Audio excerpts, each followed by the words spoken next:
guys, what's up and welcome back to my channel. So today we're going to talk about somewhat of an internet phenomenon, something that has been flooding the timelines, whether you're on Twitter or Instagram, or even somewhat on YouTube, I could say. There has been a lot of talk about a very particular individual because of the interesting trajectory their career has taken in the past, I want to say week, or by the time this goes up, probably 2 weeks. It's just very strange and I've never seen anything like this before. The person I'm referring to is Amanda Ensing. Now, before assuming what I'm going to say, I'd please ask you to watch the whole video because I've truly never seen someone go from beauty guru to prophet within a week, really. And so I think it'd be interesting to see what happened. But more than anything, when I mentioned this on Twitter, a lot of people were confused as to what exactly happened, who she was, why people were talking about her. So we're really just going to summarize so there's clarity as to how things evolved, or some might say devolved. We'll get into it. Before we do that though, I did want to thank today's sponsor, which is Vessi. Vessi makes 100% waterproof, sandproof, slushproof, and slip-proof shoes. As someone who lives in an area where it has already snowed and is currently quite rainy, shoes that withstand the elements are key. On top of that, they're comfortable, stylish, and easy to clean. They're made sustainably and use a material named Dymatex in order to keep your feet warm in the winter and cool in the summer. I personally enjoy wearing these when I run errands, as I've often entered the grocery store with sun and exited with pouring rain,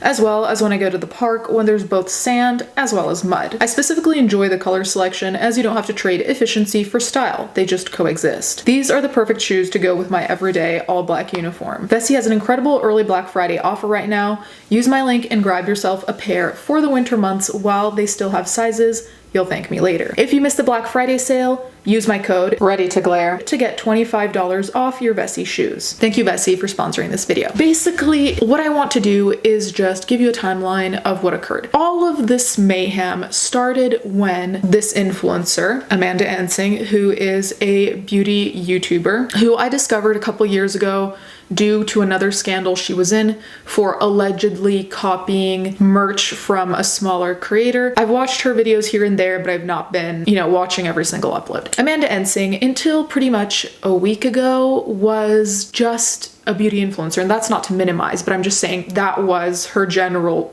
public title, whatever you want to call it. So she was a beauty influencer. As you guys know, the US elections occurred not that long ago. Basically, a lot of people were commenting that her boyfriend was very much posting things in favor of Trump, so they were wondering who she voted for. It turns out she voted for Trump. So that is where things started to occur. And this is not even just focused on who she voted for. It becomes into a way, way, way bigger mess, I guess. Then she decided to post a video called What's Next for America. Now, in that video, she talks about politics, yes, but a lot of it is also very centered on religion. And the issue a lot of people had with that video is that she was essentially putting politics and religion into one, whereas, most people refer to the separation of church and state. So people weren't really happy she was doing that, especially other Christians who, might not have the same political view, who were just kind of like, you can't put these things together, especially because a lot of people found that her tone in the video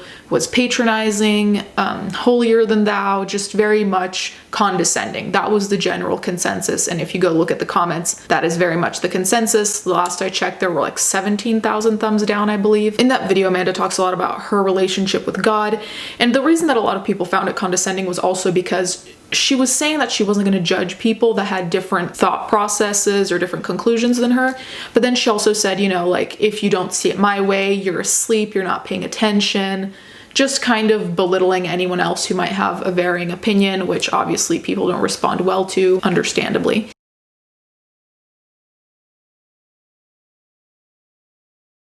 I've always been unapologetic in my beliefs.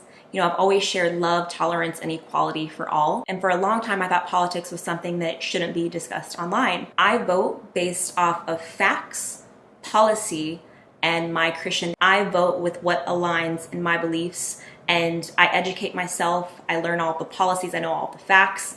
And to see how many people have shown their true colors this week has been a blessing and eye-opening. And to be honest, in a lot of ways, I'm also not surprised because we have seen more hate than I think we have seen as long as I've been alive, I've never seen it like this. This is in no way me trying to shame anyone for their vote.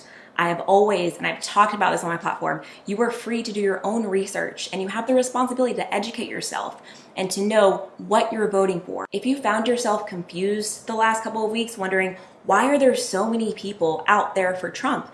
If you found yourself asking these questions and condemning people, I've been called every name under the sun. Have you ever stopped to realize that one party voted for the president because they love what he's done for this country in policy and for the world? It's the first time we've had peace in the Middle East. That's just one thing out of a million, where the other party voted based off of hate. Have you actually stopped to think about that? And that's something I highly recommend stopping to think about if you haven't. And I could go on and on and on for a long time of the reasons of why I decided to vote for Trump and I decided to support our president. Something I will never apologize for is thinking for myself, knowing the policy and the facts, doing my research, and not voting based off of a hashtag.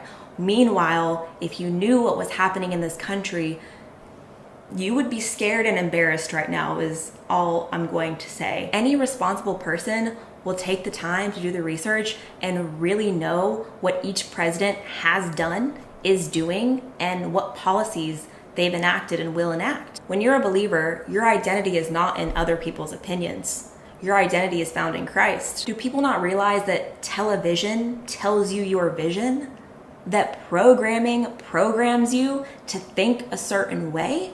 And it's like that line in this new song a follower had sent me, and it's a lot of dumb people with smartphones. And look, we all make mistakes. We all do things we regret, so I'm not here to shame anyone.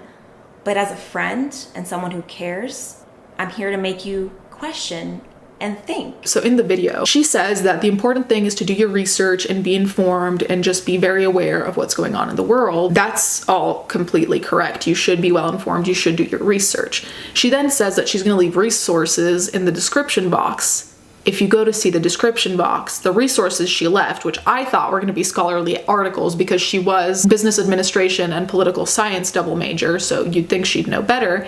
Well, all the links were to TikToks and Facebook. Those were her resources, which rightfully so, people in the comments were like, these are not real resources. Like, you can't cite a TikTok as an actual source of information because anyone can make a TikTok. I could make a TikTok today saying the sky is green, the grass is blue. That doesn't make it true. The general message in that video was that mainstream media lies to us, which to some extent I agree with because I do think that mainstream media fucks up a lot. And depending on what channels you watch, obviously there's a bias and they're gonna, skew stories one way or another. Not all mainstream media, but a lot of it I don't trust. That I think a lot of people agree with. If you're saying that you can't really trust mainstream media or social media, but then you're linking a social media to give you information and you yourself are sending the message on YouTube, which is a form of social media, you understand it comes off as contradictory. So people are also confused about that. I thought that was going to be it. Like, I thought that we kind of had taken care of, the topic at hand and we're going to move on. But what happened is that Amanda Ensing started doubling down.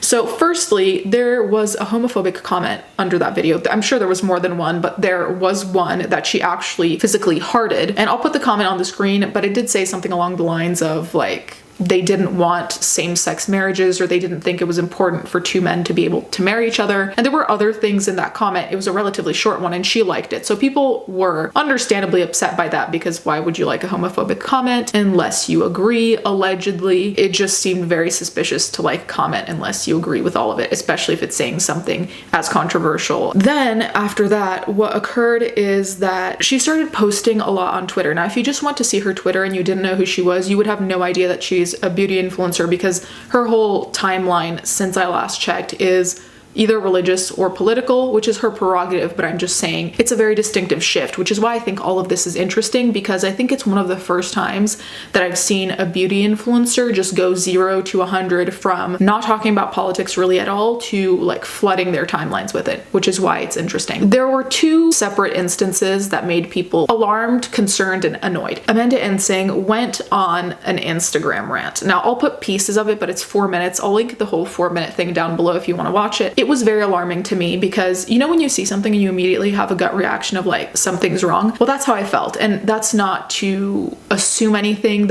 I'm just saying what my reaction was. But basically, she was talking about the Bible, and she was saying, before posting the video, What's Next for America, that was a very controversial video, she called her friend, who she never calls, and her friend started telling her about a section of the Bible that's about a woman named Esther. Now, Amanda Ensing said that she never really focused on Esther, that she'd heard of her, but it was never really a main focus in her biblical studies. From there, things started to get alarming to me because she started seeing correlations, which, granted, to some degree, it's a very strange coincidence because she was like, you know, I never talked about Esther, I never really read about Esther, and then when I posted this video, the first comment was about Esther, and then I opened my DMs and the first DM was about Esther, and then she started talking about the number 3. I can't remember what it was about, but it was like, you know, Esther did so-and-so 3 times, and this happened 3 times, and this happened 3 times. So she was correlating the numbers 3 and like the occurrence of people mentioning Esther. All of that is fine, whatever. It's not that big of a deal. Like, I don't find that in and of itself, by itself, alarming. But then it turned into, she was kind of implying that she was today's Esther.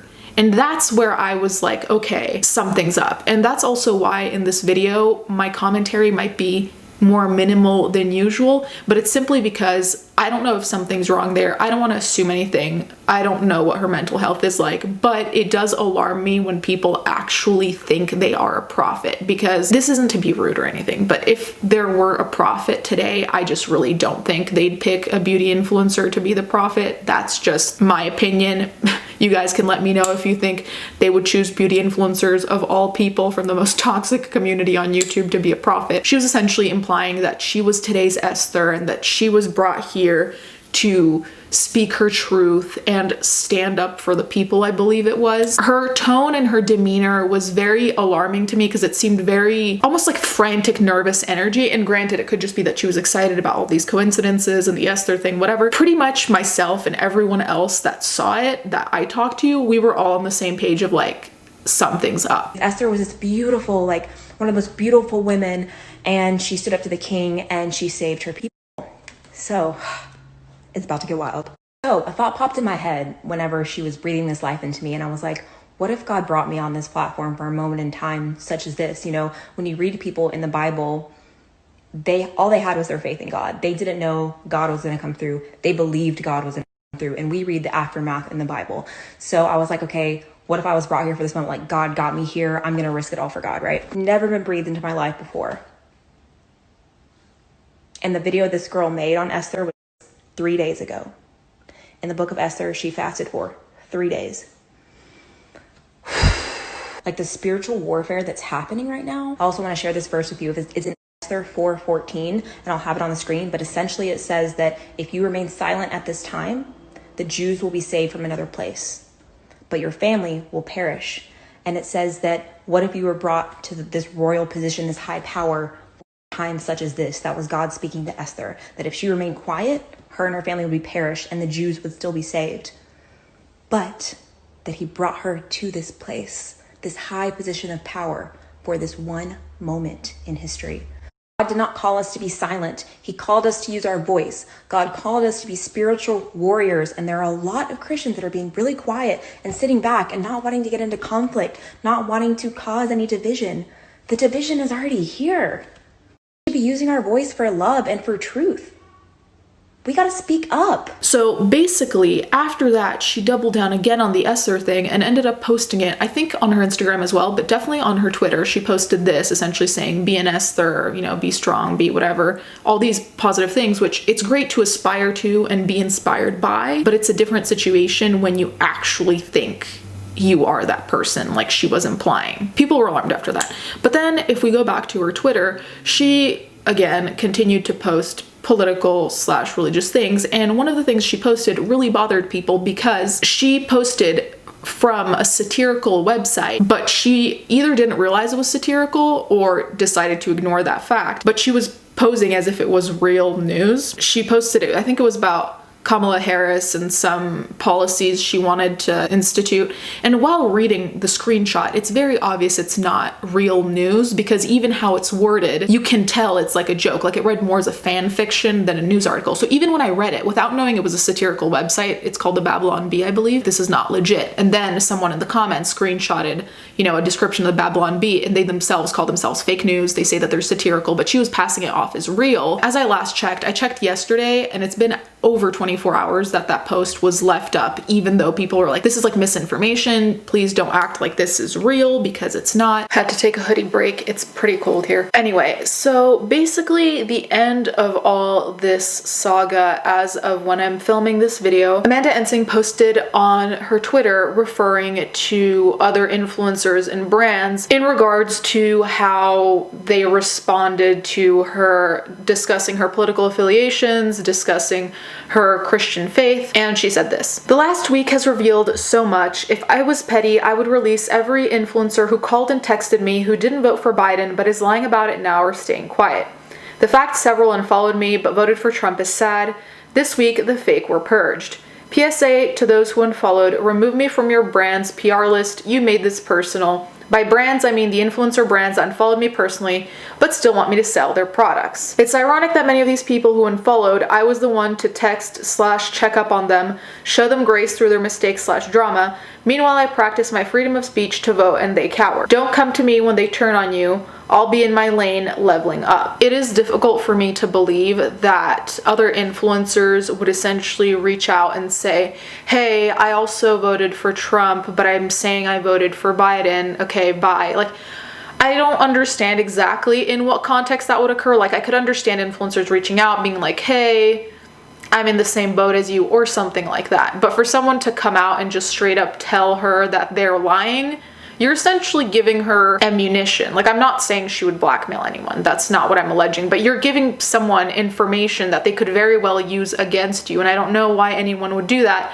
unless you're very close friends. But in that case, they would already know who you voted for. So that kind of interaction seems strange to me, that people would just come out and be like, oh yeah, I'm lying about who I voted for. But I mean, everything's possible. I just thought that was a little bit strange. Aside from that, I don't know if she has been dropped by brands. A lot of people were commenting on her video and on her Twitter, and then on reposts of her Instagram stories on like T pages.